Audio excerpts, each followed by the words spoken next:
27 पर बोलने का अवसर दिया, उसके लिए बहुत बहुत धन्यवाद और आभार। वैसे माननीय हमारे कांग्रेस के सम्मानित सदस्यों ने कोरोना काल को लेकर कई बातें कही।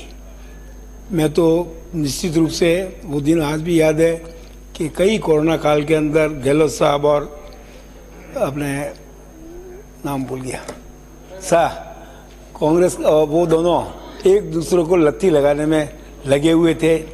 और उस समय के अगर 5 साल उस कोरोना कालखंड के अखबार मंगावे तो देश को विश्वास, देश के अंदर जनता में विश्वास पैदा करने के लिए उन्होंने हर महीने 15 दिन के अंदर प्रधानमंत्री जी जनता में विश्वास बना रहे उसके लिए संबोधित करते थे, सरकार क्या कर रही है।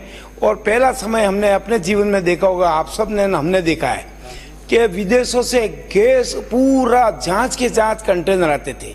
देश के अंदर सभी तरह की सुविधाएं, जनहानि कम हो।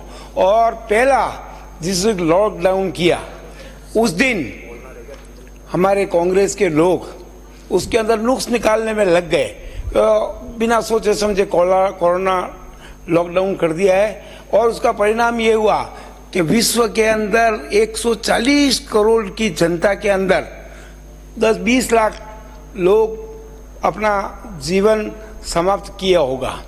अमेरिका जैसा देश सबसे बड़ा उन्नत देश कहते हैं, जिसके अंदर मेरा अंदाज है, पक्का आंकड़ा मुझे नहीं मालूम, पर 25-30 लाख से ज्यादा जनहानि हुई। ये आदरणीय नरेंद्र मोदी जी की सूझबूझ का परिचय है। देश के अंदर जब कोरोना वैक्सीन लग रही थी ये कह रहे मोदी वैक्सीन है। सब कांग्रेस वाले चुपके तो वैक्सीन लगवाते थे और बाहर आकर कहते थे करो ये मोदी जी की वैक्सीन है। जब अमेरिका जैसे देश के अंदर 2-2-2.5 रुपये में वैक्सीन मिलती थी, देश की 100 करोड़ जनता ने वैक्सीन लगाकर अपनी जीवन यात्रा सुनिश्चित की। ये उस कोरोना कालखंड की सूझबूझ का प्रतीक है। और उस कोरोना काल की वजह से जैसा कि कहते हैं कि हमारे भजन लाल जी ने कहा कि 25 साल तक आप तो भजन गाओ। नरेंद्र मोदी जी की उसी सूझ समझ का विश्वास जनता का इतना प्राप्त किया, वास्तव में 25 वर्ष तक भजन ही गाने पड़ेंगे।